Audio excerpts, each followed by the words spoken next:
जय हिंद दोस्तों, मैं आपका प्यारा दोस्त आरपी सिंह और आप देख रहे हैं अपना प्यारा सा YouTube channel RP Singh study centre. जी हाँ दोस्तों, देखिए पढ़ाई लिखाई हमें बहुत ज़रूरी है। पढ़ाई लिखाई हमें बहुत ज़रूरी। देखिए आप जो पढ़ते हैं तो उसमें कहीं ना कहीं माता और पिता का बहुत बड़ा योगदान यानी भूमिका और हाथ होता है। क्योंकि देखिए जो आपके पिताजी नहीं कर पाते हैं तो उनका सपना जो अधूरा रह जाता है, तो वो चाहते हैं कि मेरा बेटा आगे चलकर जो हम काम नहीं कर पाए हैं वो काम मेरा बेटा करे। उसी प्रकार माता अपने जीवन काल में जो काम नहीं कर पाती है, जो पढ़ाई नहीं कर पाती है या कुछ पद ग्रहण नहीं कर पाती है, उसी समय वह सोचती है कि मेरी बेटी चलकर वो पद को जरूर ग्रहण कर सके।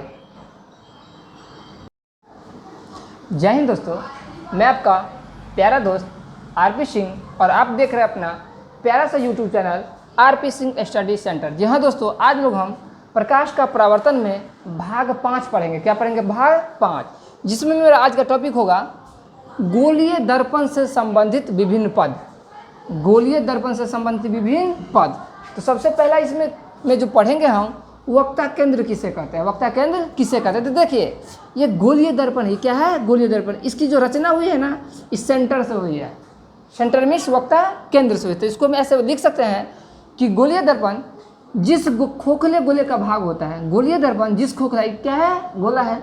तो गोलीय दर्पण जिस खोखले गोले का भाग होता है, उस खोखले गोले को केंद्र को, उस खोखले गोले के केंद्र को हम दर्पण का क्या कहते हैं? वक्ता केंद्र कहते हैं। चलिए इसे लिखते हैं। क्या लिखेंगे? देखिए दर्पण कैसा है? गोलीय। तो लिखेंगे गोलीय दर्पण, गोलीय दर्पण जिस खोखले गोले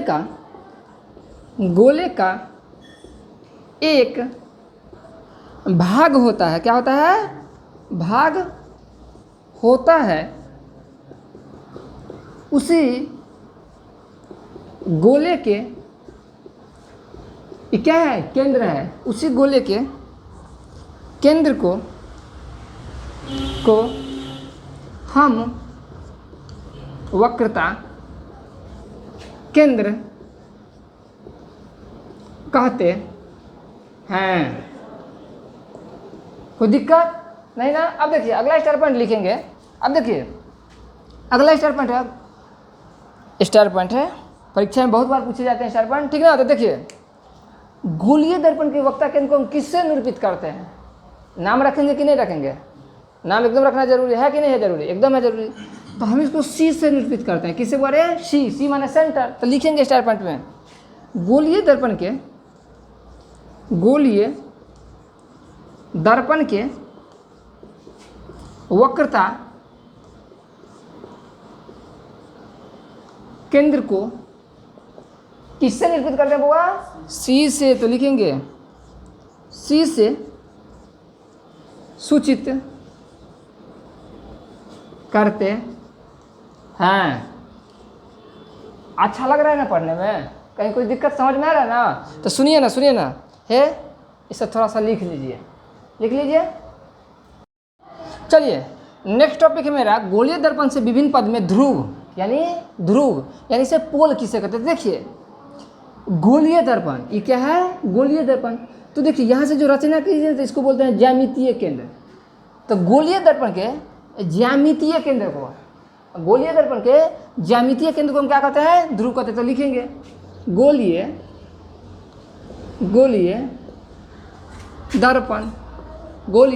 दर्पण के ज्यामितीय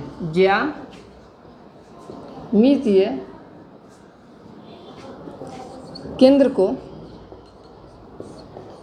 दर्पण का बउआ साफ दिख रहा है ना? दर्पण का ध्रुव कहते हैं। तो देखिए यहाँ पे ध्रुव लिखेंगे तो अच्छा नहीं लगेगा, तो इसे संकेत करेंगे पी से। किसे संकेत करेंगे बुआ? पी से। क्यों कहेंगे? क्योंकि देखिए ध्रुव का इंग्लिश होता है पोल, तो पोल का हम क्या लेंगे? पी। तो स्टार पॉइंट पे लिखेंगे। खूब पूछता परीक्षा, इस बार भी पूछेगा। देखो ना क्या लिखेंगे? गोलीय दर्पण के ध्रुव को P से सूचित करते हैं। गोलीय दर्पण के ध्रुव को P से सूचित करते हैं। कोई दिक्कत? चलिए इसे भी लिख लीजिए। तो सुना कि बहुत अच्छा लिखते हैं आप लोग, लिखिए तो। देखिए अब नेक्स्ट टॉपिक है मेरा मुख्य अक्ष किसे कहते हैं। मुख्य अक्ष किसे कहते हैं? देखिए गोलीय दर्पण के वक्ता केंद्र, क्या कि वक्ता केंद्र को किससे निरूपित करता है? वो है C से। तो गोलीय दर्पण के वक्ता केंद्र और ध्रुव को P को किससे निरूपित? P किसका है? ध्रुव का है। तो गोलीय दर्पण के वक्ता केंद्र और ध्रुव को मिलाने वाली रेखा को क्या किसने इसका नाम रख दिया? रेखा का क्या नाम रख देता है? X और Y। तो ये क्या हो जाएगा? ये हो जाएगा मुख्य अक्ष। इसको लिख सकते हैं हम मुख्य अक्ष। चलिए तो इसका परिभाषा बनाते हैं। तो देखिए गोलीय दर्पण के वक्ता केंद्र और ध्रुव को मिलाने वाली रेखा को हम मुख्य अक्ष कहते हैं। चलिए इसे लिखते हैं। क्या लिखेंगे? अब देखिए यहाँ पे हम अवतल दर्पण लिए हैं। गोलीय दर्पण होगा ना तो दो प्रकार के होते हैं, अवतल दर्पण और उत्तल दर्पण। ठीक, वीडियोज में जाके हमारे यूट्यूब चैनल के वीडियोज में जाके पढ़ लीजिए। प्रकाश का परावर्तन भाग 1, भाग 2, भाग 3, भाग 4, भाग 5 अभी ये चल रहा है। ठीक ना? तो देखिए यहाँ पे लिखेंगे गोलीय दर्पण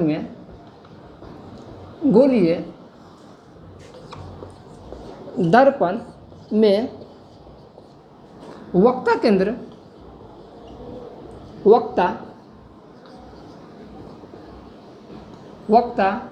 केंद्र और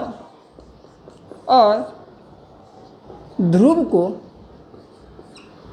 मिलाने वाली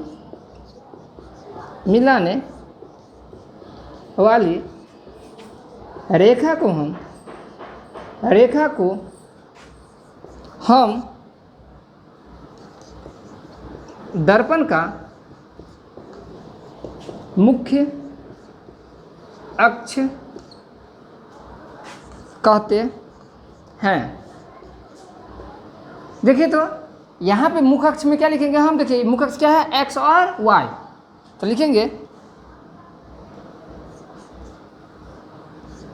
XY यहाँ पर मुख्य अक्ष है। कोई दिक्कत? दिख रहा है ना साफ साफ? तो चलिए इसे भी लिख लीजिए। तो लिख लीजिए। चलिए चौथा टॉपिक है मेरा दर्पण का द्वारक किसे कहते हैं? तो देखिए फिजिक्स की भाषा में द्वारक मीन्स होता है चौराहे। क्या होता है? चौराहे। तो देखिए ये दर्पण है ना, तो लिखेंगे देखिए M और M डैश। तो दर्पण की चौड़ाई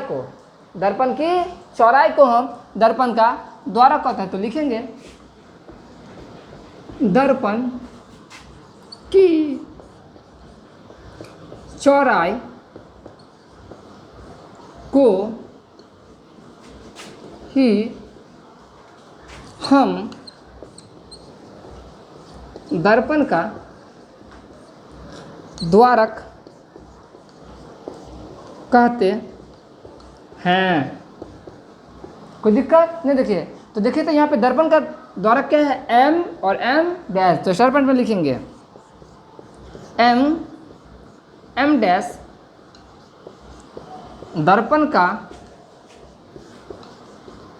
द्वारक है। M डैश दर्पण का क्या है? द्वारक है। चलिए इसे भी लिख लीजिएगा। बहुत अच्छा लिख रहे हैं आप लोग, लिख लीजिए। दिख रहा है ना साफ साफ? लिख लीजिए।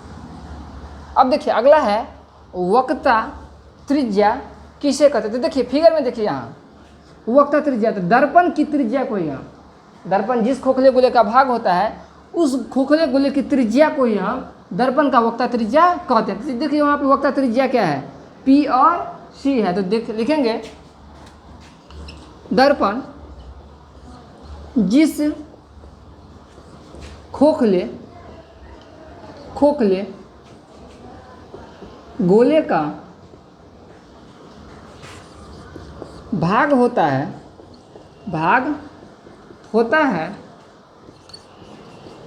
उस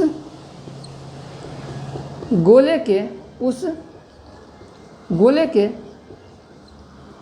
त्रिज्या को ही हम किसको बुआ? त्रिज्या को ही हम, त्रिज्या को ही हम वक्रता त्रिज्या कहते हैं। अब देखिए त्रिज्या को हम क्या कहते बोलते हैं इंग्लिश में? रेडियस। तो रेडियस का फर्स्ट लेटर क्या होता है? आर। तो लिखेंगे वक्रता त्रिज्या को हम किससे निरूपित करेंगे? आर से। वक्रता त्रिज्या को किससे निरूपित करेंगे? आर से। तो लिखेंगे वक्रता त्रिज्या को बड़ा आर से, कैपिटल आर से निरूपित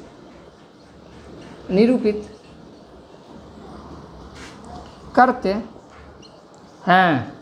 अब देखिए अगला स्टेटमेंट और बन रहा है यहाँ पे पीसी वक्रता त्रिज्या हो गया। गोलीय दर्पण में क्या हो गया? पीसी जो हो गया वक्रता त्रिज्या हो गया। तो लिखेंगे यहाँ पे नहीं दिखेगा, यहाँ पे दिखेगा पीसी वक्रता त्रिज्या है।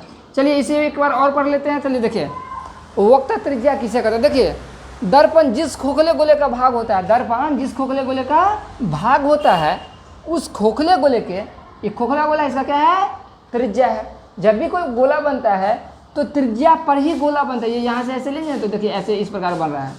जब त्रिज्या नहीं रहेगा तो गोला नहीं बनेगा। तो लिखेंगे दर्पण जिस खोखले गोले का भाग होता है उस गोले के त्रिज्या को ही हम दर्पण का वक्रता त्रिज्या कहते हैं। अब देखिए वक्रता त्रिज्या को आर से सूचित करते हैं और लिखेंगे यहाँ पे क्या है? पी और सी है। तो लिखेंगे पीसी को, पीसी वक्रता त्रिज्या है। चलिए लिख लीजिए, तो बहुत अच्छा लिख रहे हैं आप लोग। अगला टॉपिक है अवतल दर्पण के मुख्य फोकस किसे कहते हैं? तो क्वेश्चन आप लोग बना लीजिएगा यहाँ से। अवतल दर्पण का मुख्य फोकस किसे कहते हैं? देखिए अवतल दर्पण के मुख्य अक्ष के निकट, अवतल दर्पण क्या है? मुख्य, पीछे बता देते कि मुख्य अक्ष है। देखिए अवतल दर्पण के में गुण क्या होता है? जब भी हम इस पर प्रकाश का किरण गुजारेंगे तो एक बिंदु होकर गुजारेगी, एक बिंदु के से क्या कर देगी? अभिसारित कर देती है, जिससे हम क्या कहते हैं? मुख्य अक्ष। तो फोटो बनाते हैं इसका। देखिए अवतल दर्पण में तो देखिए ये जो यहाँ से प्रकाश की किरण आएगी ना दर्पण पे, तो फोकस होकर गुजर जाती है। किस पे गुजर जाती है? तो इसे हम लिखेंगे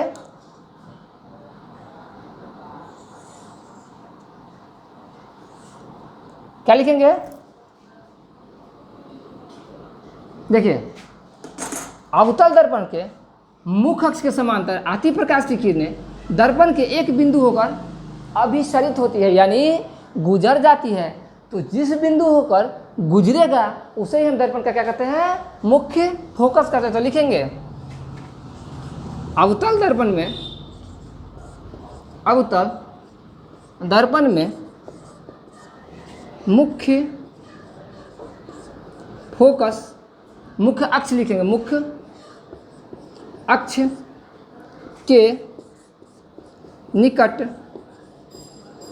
एवं समांतर क्या होती है? समांतर आती हुई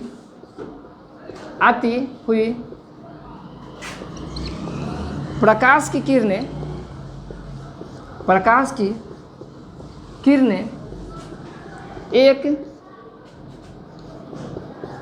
बिंदु होकर गुजरने को बोलते हैं अभिसरित होते, एक बिंदु होकर अभिसरित यानी गुजरती है, जिसे ही हम दर्पण का मुख्य फोकस, क्या कहेंगे बुआ? मुख्य फोकस कहते हैं। अब देखिए मुख्य फोकस का जो होगा कैपिटल एफ से निरूपित करेंगे। यहाँ पे स्टार पॉइंट बन रहा है। मुख्य फोकस को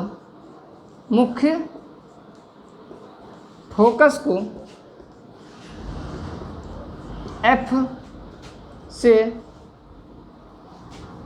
सूचित करते हैं। कोई दिक्कत? चलिए लिख लीजिए तो इसे। आज का लास्ट एंड फर्स्ट टॉपिक है मेरा अवतल दर्पण के मुख्य फोकस दूरी। तो देखिए अवतल दर्पण में मुख्य फोकस और ध्रुव के यानी P और F के बीच की जो दूरी होगी उसे हम क्या करेंगे? मुख्य फोकस दूरी। तो क्या लिखेंगे? अवतल दर्पण के ध्रुव, अवतल दर्पण के ध्रुव और मुख्य फोकस के बीच की दूरी को हम दर्पण का फोकस दूरी कहते हैं। देखिए वो इधर इस तरफ देखिए, यहाँ देखिए, यहाँ कहाँ देख रहे हैं आप? इधर देखिए, ये जो P और F की बीच की दूरी होगी ना यानी फोकस दूरी, उसे हम छोटा f से निरूपित करते हैं। कौन सा f से? छोटा f से। तो लिखेंगे फोकस दूरी को हम फोकस दूरी, देखिए कंफ्यूज नहीं करना है, छोटी छोटी सी बात है, बहुत बार परीक्षा में पूछता है। देखिए मुख्य फोकस को कैपिटल F से निरूपित करते हैं और फोकस दूरी को स्मॉल f से निरूपित करेंगे। तो लिखेंगे फोकस दूरी को छोटा f से क्या करते हैं? सूचित करते हैं। चलिए इसे लिख लीजिए, आज का लास्ट है, इसका स्क्रीनशॉट ले लीजिए। अब देखिए हमारे चैनल को सब्सक्राइब कीजिए, लाइक कीजिए और बेल आइकन पे नोटिफिकेशन ऑल कीजिए। यहाँ पे 10th का मैथ्स और साइंस सारे यानी शुरू से लेकर अंत तक पढ़ाएंगे, वो भी बोर्ड मॉडल। कौन सा? Board model. आज के वीडियो में बस इतना ही। अपना ध्यान रखिए, मुस्कुराते रहिए और खुश रहिए।